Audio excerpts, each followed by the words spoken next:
Oppo will introduce its new smartphone. Oppo Reno 14 will be the most advanced phone of the company. Hello guys, welcome back to my channel and subscribe my channel for more latest videos. Thanks. We will tell you to expose every single feature that it is to offer.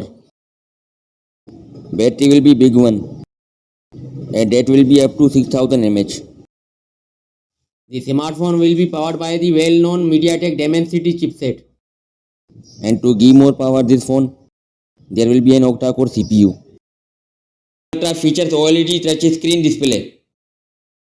That carries 1.5K high resolution pixels and 120Hz refresh rate. RAM will be 12 and 16 GB. And the storage will be 3 options: 256, 512 GB and 1 TB. This is a huge amount of data for future use.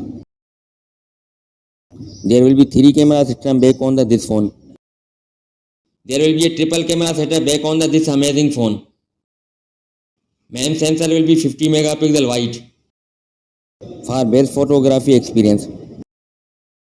Camera features are color spectrum sensor, LED flashlight, and front camera will be 50 megapixel to make attractive videos and photos.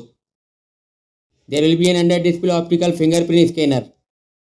This phone will run on Android operating system. That's all for now and thanks for watching.